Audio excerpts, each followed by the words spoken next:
What's up, guys? It's Jesse Soto. We're back here at Texas American Title in the Heights, and I'm with my boy Mo. Mo, how you doing, man? Man, I'm good. Thanks, Jess. I appreciate you having me on your show, your podcast, so thanks for the invite. Glad I'm number 2, man. Of course, right after Ashley. Thank you again for Ashley for being the first guest. But Mo's actually with Coldwell Banker here in the Heights. You've been an agent now for how many years? May, June, 3 years. 3 years. Awesome. Yeah. Awesome. He Great came years. out like from the game running, so he's phenomenal. He's a good guy too. Thanks. Good I guy. appreciate it. Oh, you're Means okay. a lot, Jess. So today we're making my favorite cocktail in the entire world, the Negroni.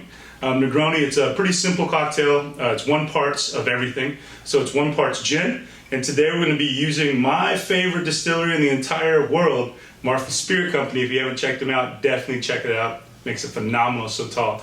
They're located in Marfa. So we're using their gin. We're using the Punt Imas. Is that how you say it? Punt Imas? Fantastic. Fair. So you have to use, Negroni is 1 part gin, 1 part vermouth, and 1 part Campari. So this is what we're using for the vermouth, and of course 1 part Campari. So Campari, vermouth, and gin. Just part of all of it, and then you have to finish it off with an orange wedge. So let's go ahead and do this, Mo. You ready for this? Yeah, definitely. So I'm not big on this bad boy. We'll throw that one out there. I always like to just kind of eyeball it when it comes to a Negroni. So we're gonna go 1, 2, 3, 4, 5. Just because we're making 2. Yeah. Usually I'll make 1 for myself. So, so there's the gin. Vermouth. We'll go 1, 2, 3, 4, 5. And last time I actually made a Negroni on camera was actually with my kiddo Yeah? during quarantine and COVID, yeah. So finally we'll go 1, 2, 3, 4, 5. So Fantastic, that's man. decent. We'll see. I can tell you the former bartender here. So a little bit of that, Mo. So you used to bartender, correct? Yeah, I did. Many years. You did Papa's Seafood? Pappas Brothers. I started at Pappas Seafood originally, but through my 18-year career as a server bartender, it would take me forever to go through all the restaurants I worked at. But most notably, downtown locations, Vic and Anthony's and Pappas Brothers Steakhouse. That's awesome, man. Yeah. That's awesome. So, and that's once we try this out, that's what I want to talk to you a little bit about. Just kind of, chew the rubber a little bit, and talk a little bit about the past, especially now that you're a full-time realtor. Sure. Ask away, man. Yeah. So I did a lime wedge. I used to just do just lime wheels, but I don't know. I like that. I like the wedge. All right. Look at that bad boy, man. Oh, beautiful. Delicious. Beautiful. Get you a little Yeah. orange. A little orange in there. Oh, thank you, sir. Thank you. All right, perfect. And I saw that you were kind of brushing up before on your Negroni history. Is that what you were reading? Well, just a little bit. It's a classic cocktail. One of my favorites for sure. It's just a nice, potent cocktail that's just delicious and, in my opinion, nicely well balanced in terms of flavor and booze, alcohol. Campari, an Italian bitter liqueur, pretty versatile. Can make Campari spritzes, Negronis, Boulevardiers, so it's a fantastic aperitif to have getting ready for a meal. It's, the dryness really gets you, it's an aperitif, so it gets you ready for, stimulates your glands in your mouth, your stomach, getting ready for food to get going, man. Let you eat a lot more than. yeah, it gets you ready. You're ready for some food. And sweet vermouth there. You can't go wrong with some fortified wine, and then of course the gin there. It's you gotta love gin. Essentially, vodka infused with botanicals. It's absolutely delicious, man. Gotta love, man. Cheers. Yeah. Hey. Yeah. Cheers to you. Salute. Yeah. All right. Oh That's yeah, where it's at. That's good. Yeah. That's good. I'm glad you don't have one of these podcaster shows where we're drinking out of a coffee mug. We're actually putting it out front. Oh, 100%. You got to, especially like I said earlier. Marfa Spirit Company gin. Yes. Check it out. But yeah, no. So Mo, so from what I read, it's kind of hard to figure out where the Negroni actually came from, right? And we know it's like from Italy, especially with the Campari. But what I read, and I'm sure you kind of did some research too, but it was from the Count Campari or Count Negroni, and then he ordered it, and then everyone just started calling it the Negroni after him. Right. And then of course the Americans came in and Boulevard A, because Yeah. what American, we don't do gin, we do whiskey. Gotta put that bourbon in everything. No, you got to. But yeah, I mean, I love classic cocktails throughout, and their history too, where they come from. It's all usually great stories. It is. Campari. I sometimes when I'm just kind of just feeling the chill, just Campari Spritz is just awesome. Yeah, a little bit of that and Topo Chico with a little bit of lime. Refreshing. Can't beat it, man. No, yeah, no. Especially by the pool. Very refreshing. Yeah, absolutely. Yeah, and it's funny because the folks that aren't really in the cocktail world, that usually just beer, wine, or just just give me a shot of something. They don't know about everything you can with the Campari. Like Campari is just such a well balanced liqueur. I mean, you can do anything with it. It's awesome. Absolutely. I mean, you can drink it on its own. You can drink it on ice. As you mentioned, Topo Chico, a little bit of lemon peel, wedge, whatever, and then or you can go on the more deeper end of the spectrum with what we're drinking here. Yeah, for sure. Fantastic. It's awesome with steak. I remember, we did that guys' night at my house. You were there, so were two other guys, and you cooked that phenomenal steak, and just with the wine, we had a few Negronis while we were there. You couldn't beat it. Nice to remember, man. Yeah, or not remember either. I know. But Negroni, I love with the steak. This is my favorite cocktail. I could talk years about Negronis. Yeah. But dude, let's get back to you. I mean, real estate for 3 years. You were in the service industry before that. What I really kind of wanted to get your input on and your kind of thought, and I know we talked about this before, but I don't know how many realtors that I've talked to that have been in real estate or were in real estate, but also waiting tables, bartending, being cocktail waitresses, what have you, and they come to me, they're like, you know what, I'm just I'm gonna keep doing my server job and I'm gonna do real estate part-time until it starts paying the bills, and I'm gonna quit my service industry job, and it never happens. I mean, they'll do one or two deals, but they never make the money that they think they should, and they continue just service industry. So then, and real estate kind of gets put to the back burner, even though they should have kind of flipped it in the beginning. But for you, I mean, dude, you're a case study. You crushed it. I mean, you're a part of one of the biggest teams in Houston. So I mean, what did you do to kind of overcome that? Well, I appreciate it. Thanks for the kind words, Jessica. I appreciate that. I would say definitely do your research, do your due diligence. It's the first thing to do, really.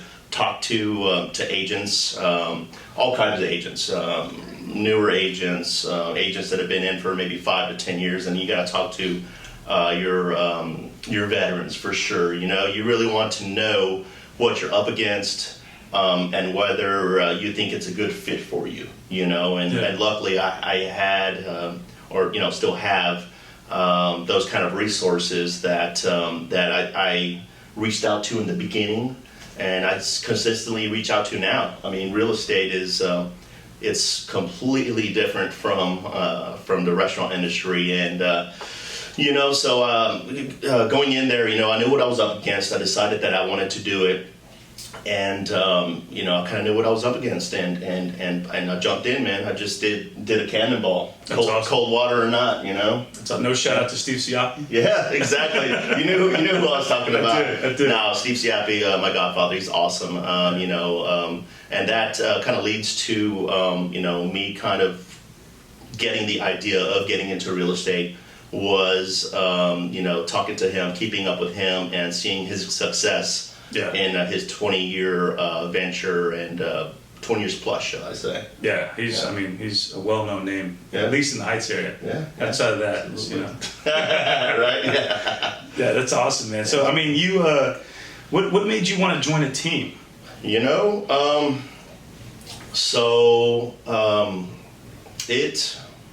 Joining a team, it's as a newer agent, as I mentioned, you really want to have a support system for sure. Yeah. Have your go-to people in helping you with understanding real estate in general, transactions, deals. So, one day, Jennifer Wilbur reached out to me and, asked me if I would care to join the Carol Wolf Properties team. And I was like, you know what? I was already thinking about talking to Carol about it. That's awesome. And I thought that was a great idea, and that kind of cemented my thoughts. And I was like, you know what? It's fantastic.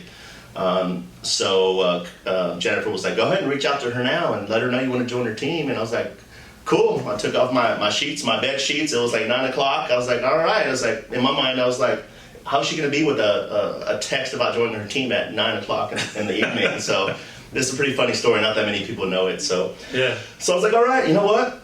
Right now is the best time to do it. So I sent Carol a text. Hey, Carol, it's me, Mo. We met once or twice before, and Jennifer just reached out to me and thought it'd be a great idea for me to join your team. Me being a Spanish speaker, be a great asset to your team. And I sent the text, and about 10 to 15 minutes later, I was like, you know what? She's probably asleep or busy or something like that. She'll text me in the morning. And I haven't talked to her. I haven't told Carol about this story, but I don't know if she'll remember it. She'll probably deny it. But guess what she sent me? She sent me one word, and it was a one-word text. Oof. What was it? No. Yes. Not that many people know that story. Damn. I guarantee she'll deny it to this day. I still have not brought that up to her, so for her to see this video is going to make me crack up. Yeah. But she said no, and I was like, what? I was like, man, it was kind of crushing. I was like, man. It's like, wow, well, I guess, Why doesn't she like me? Oh, well, I guess I got to do this on my own, whatever. Yeah. So I think 2 or 3 days passed, and I was like, you know what, it's, no hard feelings. I mean, that's just, I was just like, okay, cool. She doesn't want an additional team member. So 2 or 3 days later, she revisited it, and she was like, hey, well, you know what, maybe we should get together and talk about it. So going back to, so that's a pretty funny, so That's anyways, awesome. after that, I did not know that. it's history after that. Yeah. So I joined her team, and it was fantastic. We're having a great time now. Carol's a great mentor. Man, she's one of she's a go-getter. Just one way to say it. She's a go-getter, and I'm learning a lot from her. But, having her and the team support me in more ways than I can even talk about right now. So that was essentially one of the reasons why I joined the team, is because I needed that kind of support system, that kind of mentorship, and someone as awesome as Carol, because she's fantastic. Dude, she's awesome. She is fantastic. So, you joined the team and you just started crushing, just crushing. Thanks. You had a few investors. You were selling a few, old rentals. You were doing. I think I saw you in my office twice a week for a solid month at one point in time, either dropping out of contract or coming to closing. So what did you see? And especially because that was right start of COVID. I mean, yeah. it seemed like it was just popping for you. I mean, how did you go from just insanity to now and we're all seeing it. I mean, throughout the entire real estate industry, there's no freaking listings. Yeah. I mean, it's just, you're seeing 30 people, try and bid on this property. So, I mean, how did you come from that? From just coming in every single freaking, at least once, twice a week, to now just, having some buyers and trying to figure out to get them that property? Yeah, well, great question, Jesse. I mean, it's a process, man. Yeah. It really is a process. Also, you never, when you're starting off, you don't turn business down. Yeah. You know what? No matter what it is, and still, even to this day, no matter who you are, how successful you think you are, you just don't turn down business. And I've always been a go-getter. I've always liked a challenge. You never know where opportunity is going to poke its head out. So essentially, I was helping a friend find a lease, which was one of my kind of breaks in real estate. So I was helping my friend get a lease, and in this fantastic older condo garden community in the Highland Village. So helped to get a lease. The listing agent wanted me to write up the lease, and typically that is the listing agent's job. So I was like, you know what, I'm starting off, I'm a new guy, I want to get my reps in, get good at writing these leases out. So I was like, you know what, yeah, she's a sweet older lady, and I was like, yeah, absolutely, I'll do the lease, not a problem. So I wrote the lease up, and we finished the deal. It was a easy deal done. So not long ago, not long ago from then, not long after that, she had reached out to me. She's like, hey, well, I appreciate you helping me out, and I'm looking to retire soon, this and that. And she had been living in that community since the 60s, essentially since it's been built. Dang, so man. She's been living there since then. She knows everybody there. She's been also managing the property. So she knows every part of real estate, piece of real estate within that community. So she's like, you know what, Mo, you're an awesome guy. I think I want you to help me out with some of these listings coming up that I probably don't want to handle or I can't handle. So that was a nice break, and that was, it just came from that one lease and being nice to a fellow realtor that really helped out. So that really, so she sends me leads there with people wanting to sell there whenever she can. So that was one of my good breaks there starting off. And you've taken care of her. You've gotten a few that, and you've taken care of her, the clients that she sent you. Yeah. And let's just mention that does not happen all the time. No, it does not. But you put that good out, and you always get it back. And that started from a freaking lease. Yeah, that's the idea. God, dude, that's awesome. Yeah. So, and everything else kind of falls in between. You just got to, starting off as a new agent, you just have to grind it. You just have to show up, and that's the hard part, I think, for a lot of people, is just really showing up. Luckily, we have a brick and mortar, we have a great brokerage, Coldwell Banker, here in the Heights. It's been there on the Heights. That office has been there for like 50 years, so very well established. Coldwell Banker known across the world. So just showing up to the office, getting to know the agents there, and them getting to know me. I think that really is a big part. You just need to be known. You need to get out there. You need to say hi. You need to seem hungry. You need to seem like you're a go-getter. And I think a lot of people see that, and they can relate to that from where they started and from where they are now. And I talk to a lot of veteran agents, and they're like, you know what? You remind me a lot of me when I was getting started. People helped me out when I was getting started, and I want to do the same for you. And I've heard that from many agents at the office there that have been there for, everything in between, for a few years to 20 years. So just showing up and doing the work, being hungry, and getting into a good routine, getting into a good system is where it's at. Yeah, well, it builds that trust, and it's crazy. Real estate, it is a personable business. Like, if you're not very personable, you won't do that well, right? And actually, I shouldn't say that, because I've seen some agents that are very not personable and are doing really, really well. But it's built on relationships and trust. Absolutely. And that is one thing. Like, anytime I go to y'all's office, drop off a check, pick up a contract, just shoot the shit with you guys. I see you at the office. Like, you're always at the damn office.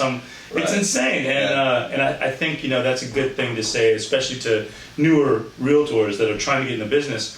Just be there. Like, that's half the problem, right? Just be there. Yeah. If someone needs somebody to dual side a buy or sell, they have both sides, and they need someone to take care of that other side, really gonna hit up the person that's there.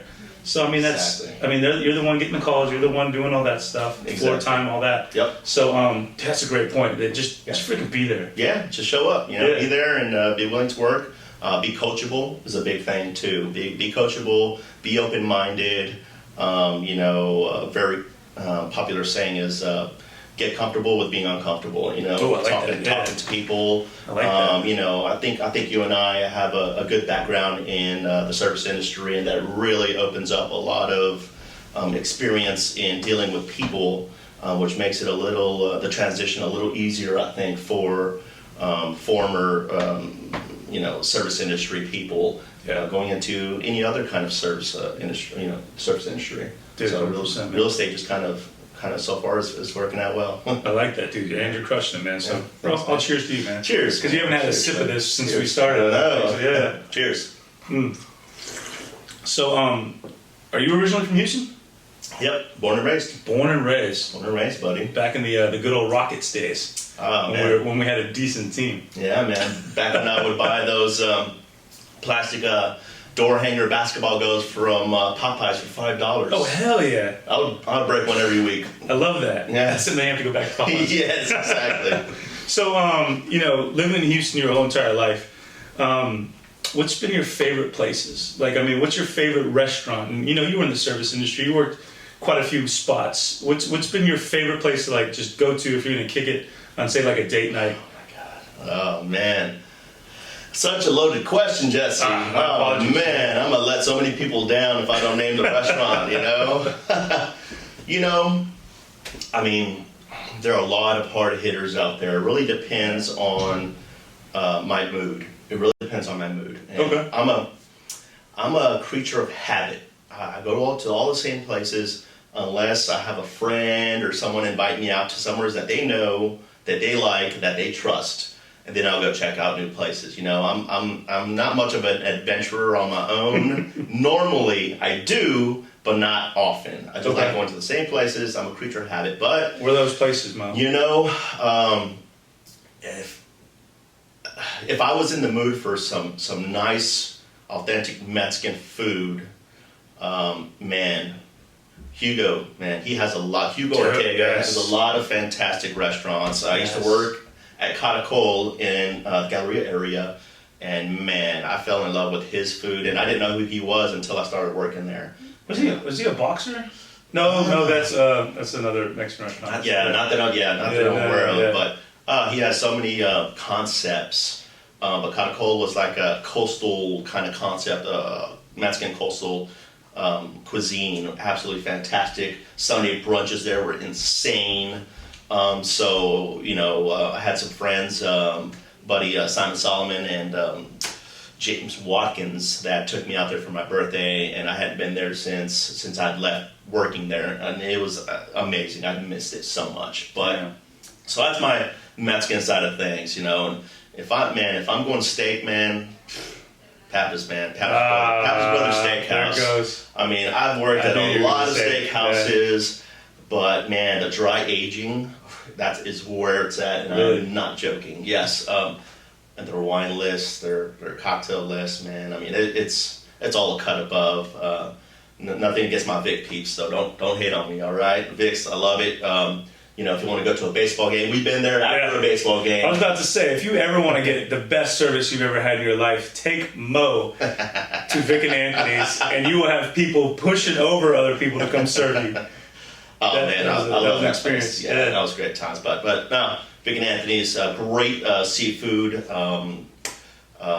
program that they have there. I'm talking about their lobster tails, or like 18 to 20 ounce lobster tails. Yeah. Seafood towers, the crab cake's amazing. I like how you already said your favorite steak place. Now you're like backtracking. No, but they've got great seafood. I'm telling you, right? So their espresso martinis are pretty dope too. I like their espresso martinis. Yeah, fantastic, man. So, all right, what about just like we're not thinking Mexican, we're not thinking steak. We just like right now, we just want something just cool, just where we can hang out, have a few cocktails, and just relax. What's your favorite place? Because I mean, people look at me and a few of my friends, and because I go out all the time. That's basically my job, and I get all these like, where should I go? Where should I go? And I'm kind of like you, creature of habit. Like, where should I go right now? I give them my just kind of things. But you are the man that knows everything. You know everywhere to eat. So like right now, not feeling fancy, just want to go out and just relax. All right. You know what? So I have two answers for that. All right, let's go. All right. And I hate to say it, but I don't know why it revolves around steak. Because you're smart. All right. You know what? If it's just me on my routine habit that I go to by myself, pho bin. I like me some Vietnamese pho. Pho bin is legit. I love me some pho. I love that place. And it's awesome. I mean, they have some nice banh mi's, but I'm just a pho guy. I can eat pho 2 or 3 times a week, hands down. And it's right across the street from Bobcat Teddy's. Exactly. Walking distance, exactly. My favorite watering hole in the Heights area. But let's see here. I mean, I like staying in the area. I like staying local. That's kind of what I like doing. The older I get, I like kind of staying within my bubble. Brick and mortar. If you haven't checked it out, the Post off of North Main is fantastic. You can go there. I mean, they have fantastic burgers. They have, I think on Tuesday is their designated steak night, and I'm talking about they have like steakhouse class steaks, fillets, ribeye, strips, fantastic mushroom red wine reduction or demi-glace. Yeah. Oh my goodness, it is awesome. Their desserts was made by one of the guys that works actually. Well, I don't know if he works there anymore at Vic and Anthony's, but his name's Steven. He has his own little kind of bakery that he does, and he actually provides them their cheesecakes. And he makes all kinds of cheesecakes, like key lime pie cheesecake, which is, man, I like key lime pie and cheesecake. You put them together, Yeah. dangerous. My man. Awesome spot, fantastic. They have some fantastic wine, beer. But if you're talking about, steak nights, Mojo Meats, man, he's awesome, dude. Brian and Alicia. Monday and Wednesdays they are at Public House. Tuesdays they're at Pimlico, and Thursdays they are at Dan Electro's. But I'm talking about this guy's been doing steak night for over 20 years, and he has perfected it. He actually dry ages his New York strips, but I'm talking about he has strips, ribeyes, what else? Lamb chops, sausage, pork chop. Mashed potato or a pasta salad with he also has a variety of hot sauces with that. Bro, dude, I like how I was like, oh yeah, Mo knows everything. And you're like, no, I don't. He literally Tuesday, Thursday, Wednesday. Right? Awesome. Those are just my go-tos. That's awesome. If I left any eateries out, I'll apologize. All right, so bar-wise, you said Bobcat Teddy's. I'm kind of sad you didn't say, hey, Ro Flint, man. Well, yeah, no. You're sponsoring us. Good point. I know, no, you're a good point. No, and I appreciate you bringing that up. Naturally, I'm a beer drinker. So naturally, I'm a beer drinker. Bobcats used to be Jimmy's Ice House. So I love Jimmy's Ice House. It's a nice patio, man. It's really chill. You're right on the street. You're right on White Oak. So it's just super easy to hang out there and hang out with the regulars. It's super chill. So that's kind of why I go there, more often. But did you say White Oak? White Oak? White Oak. White Oak? Not White Oak. White Oak. White Oak. How do you say whip? You say whip or do you say whip? Whip it. No, whip. Whip. Yes. That's awesome, man. Why are you messing with me? Dude, but that's awesome. You know everything there is in like this area, which is fantastic. You kind of have to as a realtor, right? Yeah. And that kind of helped you out, all that. But it's huge because again, like I said earlier, I know I keep going back to it, but you coming from the service industry to real estate, just crushing real estate. You're not married. You don't have a double income or dual income. It's just you, and you were able to do it. So that's huge because the people that I do see, they do have a partner. They have somebody else that's able to make that, that money. Like they have a corporate job or they have something else where they have income just coming through. Right. Dude, you're doing it by yourself. So, you don't have health insurance. You have to do that. You have to pay on that, which is a whole nother topic to talk about when it comes to real estate and being a realtor and working, having your own company and business and all that stuff. But dude, you dove in, which is awesome. You burnt the boats behind you. Yeah, in a way that's kind of my mentality, of things. And I suggest for anybody that has any drive or passion for something that they want to do, just go for it. Don't hold back. Go for it and jump in. And make sure they don't fall apart. Make sure you're putting in the paperwork on time. Making sure Jennifer Wilbur would love that one. yes. Make sure you put the paperwork on time. Making sure you're keeping up with option periods. Man, you don't want to get sued, man. So you got to keep up with a lot of things, as I'm sure y'all do too here at Texas American Title. But it's a challenge, and man, the more I'm learning about it, the more I'm doing it, the more I'm loving it. Of course, as I'm getting better at it. Yeah, well, dude, you're doing amazing, my man. I appreciate it. And dude, I appreciate you coming out. If anyone wants to get a hold of you, what can they reach you? What can they reach you? Oh, you know what? Call me on my cell phone, 713-231-6161. Shoot me a text, call me, whatever you like. Email me. moises.arteaga@cbunited.com. I like that, man. I appreciate you. Cheers. And again, like I always like to say, finish off, if you are buying, selling, or refinancing your house, please think of us here at Texas American Title in the Heights. Hit me up, Jesse Soto. I'll take care of you. Other than that, guys, cheers, and to the next cocktail.